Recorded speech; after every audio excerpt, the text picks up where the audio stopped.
In this video, I will show you how to solve a system of equations when the functions are conic sections like circles, ellipses, parabolas, or even hyperbolas. For example, in example 4, we have a circle and another circle. So the idea is you have two circles, you're trying to find the points of intersection. So how are we going to do that, you ask? Well, that's a good question. What you want to do is start by looking for something that they have in common. Do you see anything that's the same for circle A and circle B? I do. Y plus 2 squared.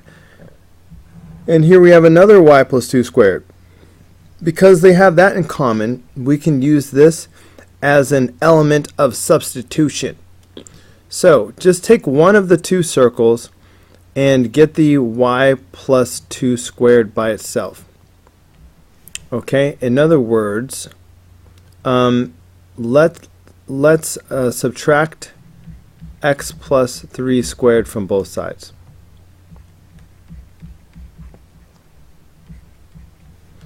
Alright, if I do that, then what I have at that point is y plus 2 squared is equal to 4 minus x plus 3 squared.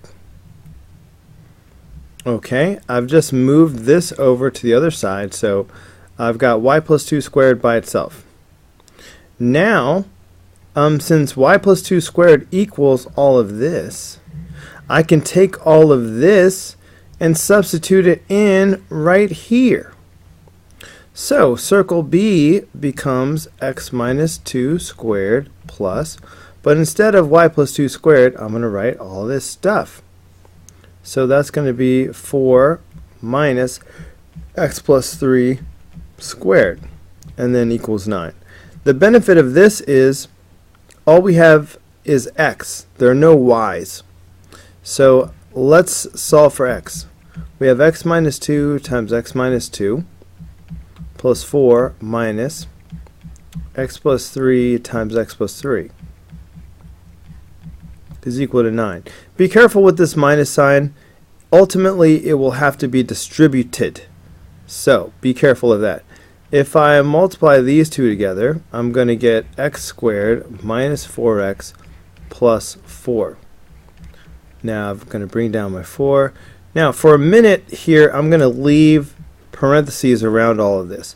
But if I multiply these two binomials together, I'm going to get x squared plus 6x plus 9. But as I warned you, you have to distribute this minus sign. And golly, I might as well combine these like terms as well. So I've got x squared minus 4x plus 8, because like terms. But now I distribute the negative sign. So that's negative x squared minus 6x minus 9 is equal to 9. Oh my goodness gosh. We have x squared and minus x squared. They cancel each other out immediately. Now we have negative 4x and negative 6x. Well, that's negative 10x. And then we have 8 and minus 9, so that's negative 1, is equal to 9. So I'm going to clearly add 1 to both sides, and I get negative 10x is equal to 10. Then I divide both sides by negative 10. So I get x equals negative 1. So that's great. I am halfway there. But if I were to build a solution set, so far this is what I have. Negative 1 comma something. I have an x value, but I need a y value to go with it. How am I going to get that y value? Well, I recommend plugging back into one of the original equations. Maybe this one I have right here, since it's sitting there anyway. I just forgot the x value that we found. Negative 1. Alright, early onset. So we have x. Let's let x equals negative 1.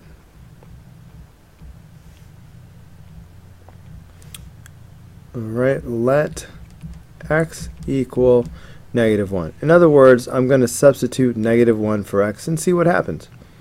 So I've got y plus 2 squared is equal to 4 minus -1 plus 3 squared.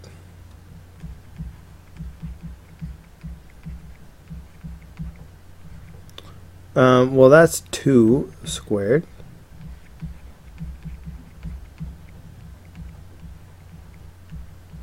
Whoa! Mind-blowing. 4 minus 4.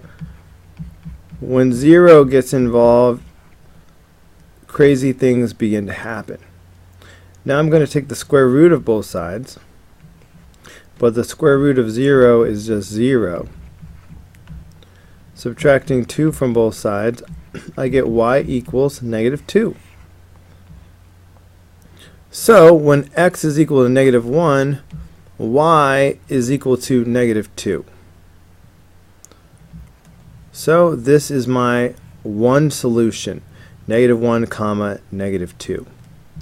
Let's go ahead and take a peek at Desmos.com and see how these two circles are somehow intersecting at only one point.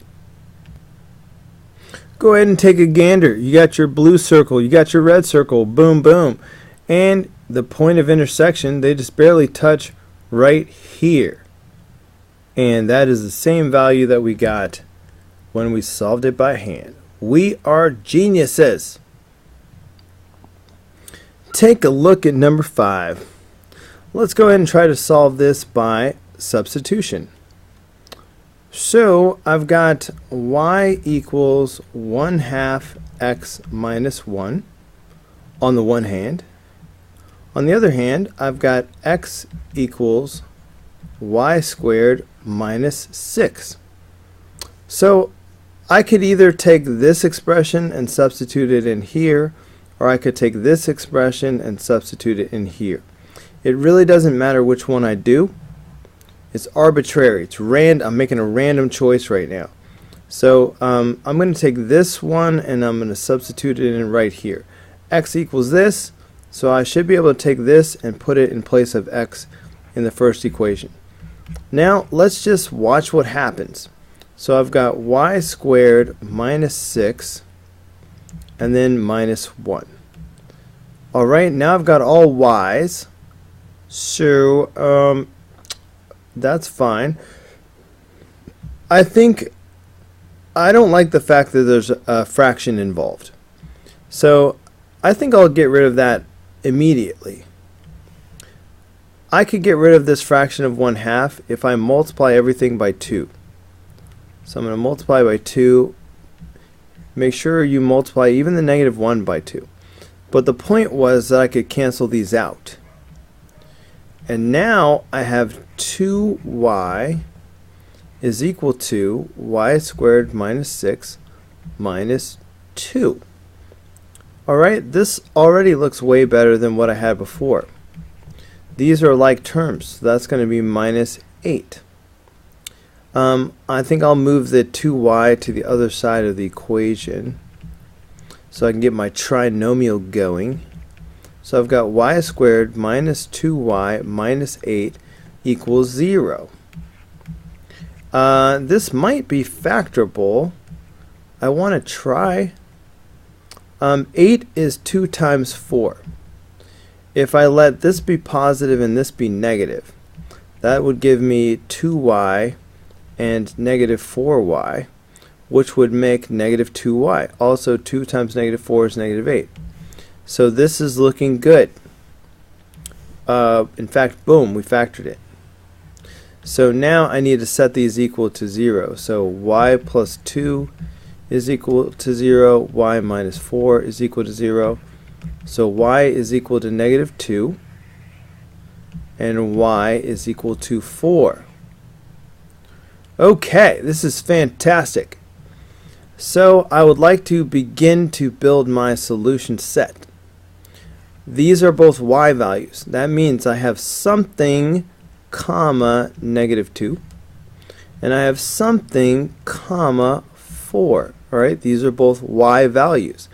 but I need the x values to go with them. How will I find those x values, man? Oh, here is an x value generating machine. Let's use it.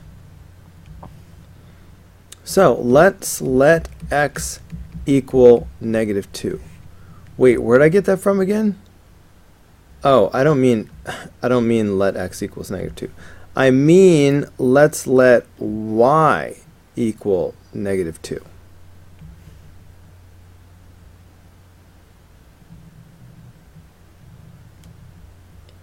Okay, why? Because that's the first y value we got, -2. So if we let y equal -2, then we have x equals -2 squared minus 6. X equals +4 minus 6. X equals -2. Ding, ding, ding. So when y was equal to -2, turns out x was also equal to -2. Isn't that nice? Alright, now let's change colors and do it again. This time, let's let y equal 4, the other y value. Let's let y equal to 4. Okay, in that case, x equals, alright, I'm just looking at this, 4 squared minus 6.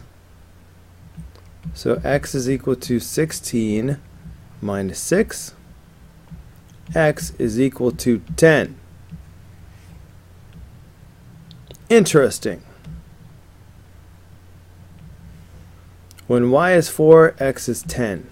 So these are our two solutions. This was the intersection of a parabola and a line, right? Because only one variable is squared. That makes this a parabola. And this is like y equals mx plus b. So we have a line. So when I check Desmos in a moment, I expect to see a parabola and a line crossing. Now, I also know this is a sideways parabola because the y is squared. Okay, so I'm expecting to see a sideways parabola with a line going through it. And we're looking for those intersection points. Check it out. We have our blue parabola and our red line, and they intersect at this point and this point, which happen to be the exact 2 points that we came up with when we did this by hand. Don't you feel smart? Alright guys, that's going to do it for this video. Go ahead and click here in the red apple to watch the next video. Click in the green apple to subscribe, or click the yellow apple for the full playlist.